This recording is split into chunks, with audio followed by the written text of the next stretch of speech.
बिस्मिल्लाहिर्रहमानिर्रहीम। खाक साहब के इंटरव्यू 9 बरदर टीवी पर चल रहे हैं। 5 तक इंटरव्यू मेरे हुए थे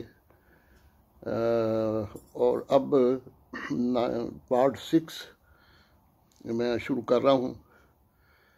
अब मैं कुछ सन 74 के वाक़यात सुनाता हूँ कि रब्वा में जब ये सन 74 में अपने पुलिस ने जब एक दिन पहले वाक़या हुआ वहाँ पर लड़ाई झगड़े का, तो अगले दिन पुलिस एक ट्रक लेके आई और वो ट्रक खड़ा करके वो रेलवे फाटक के पास जो भी उनको मिलता था वो पकड़ के उसमें डाल देते थे। खा कोई दुकानदार है या कोई स्टूडेंट है। तो मेरा उस वक्त मैं चूँकि मेरे शोबा अमूमी के तहत मैं मोटरसाइकिल पे मेरे साथ एक दोस्त थे, ग़ालिबन बारक ज़फ़र साहब थे। तो हम मोहल्लों में इतला दे रहे थे कि खुदाम जो हैं वो कसर खिलाफत में ड्यूटी के लिए पहुंच जाएं। तो इसी दौरान जब हम से वापस आ रहे थे तो देखा कि एक ट्रक खड़ा है और पुलिस वाले पकड़ पकड़ के वो उनको वहाँ गिरफ्तार कर रहे हैं। बिला वजह ना ये देख ही नहीं रहे थे कि कौन है, जो भी हमने नज़र आया उसको पकड़ के अंदर डाल रहे थे। तो हम मोटरसाइकिल पे एक साइड से निकल गए। तो हमारे बहुत सारे साथी जिनको हम इतला दे आए थे वो भी रास्ते में वहाँ पकड़े गए और उनको भी उन्होंने गिरफ़्तार कर लिया।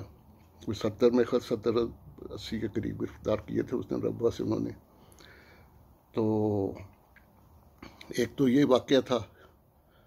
तो फिर दूसरा ये हुआ कि जब वो उनको गिरफ़्तार करके सरगोदा ले गए तो हम उनका हाल पूछने के लिए सरगोदा गए।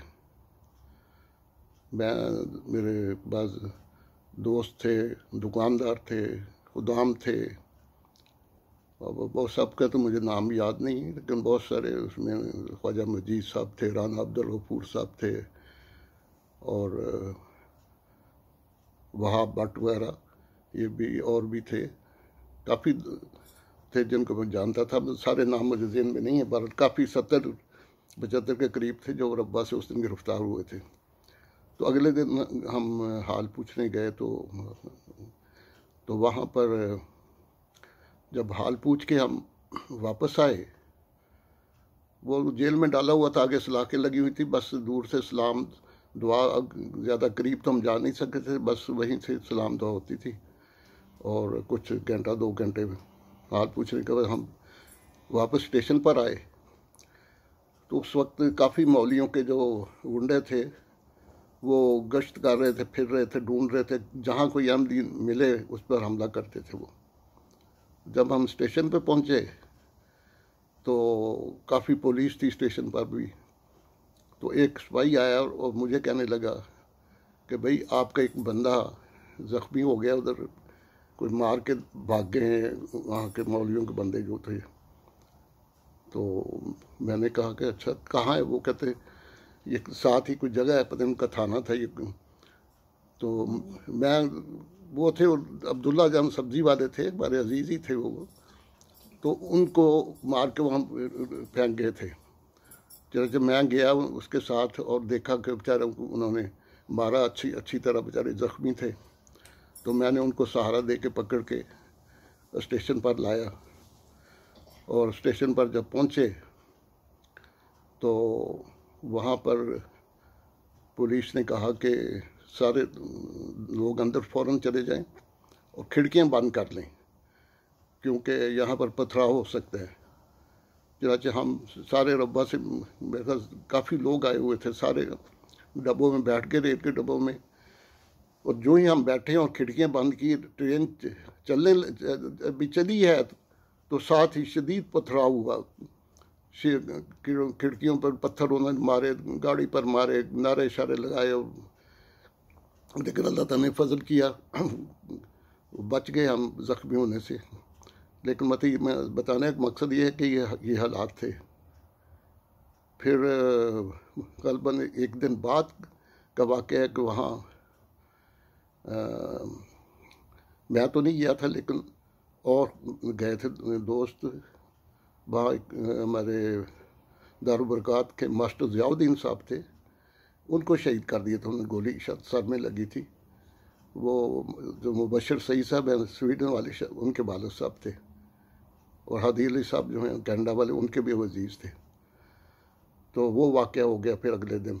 तो इस तरह के हालात वहाँ चल रहे थे। तो इसी तरह चूँकि मेरी दुकान कपड़े की थी और मुझे फैसलाबाद और लाहौर भी जाना पड़ता था, तो उन दिनों में हमारे लिए कपड़ा ख़रीदना बड़ा मुश्किल था। कई तो दुकानदार इनकार कर देते थे, और कई जो पुराने वाकिफ़ थे वो दे देते थे कपड़ा, लेकिन वो अपनी दुकान पर कपड़ा रखने के लिए तैयार नहीं थे।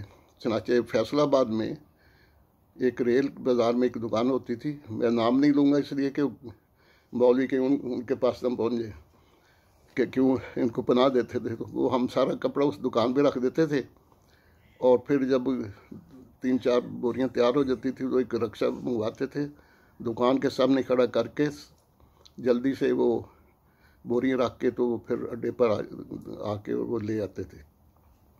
लाहौर में जब जाते थे तो वहाँ पर भी खतरा ही होता था कि ये कोई मौलवियों के बंदे जो हैं आके हमला न कर दें और कपड़ा वगैरह न छीन लें।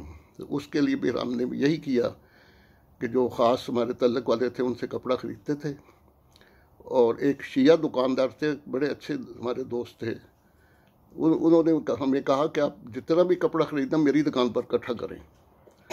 चाहे हम वो सारा कपड़ा ख़रीद के उसकी दुकान पर रख देते थे, और उसके बाद वो कहते थे कि आप लोग अब तसल्ली से अड्डे पे पहुंच जाएं और वहाँ आप जाके इंतज़ार करें। वो अपने जो पांडी थे उनके मज़दूर, उनसे वो बोरियां उठवाते थे, एक एक बोरी एक मज़दूर उठाता था।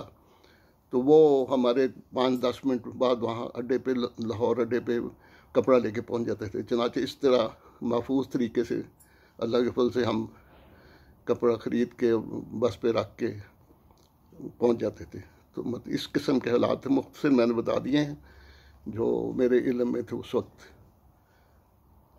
मेरे और देखें कितने मिनट हो गए, अपने बंद हो गया।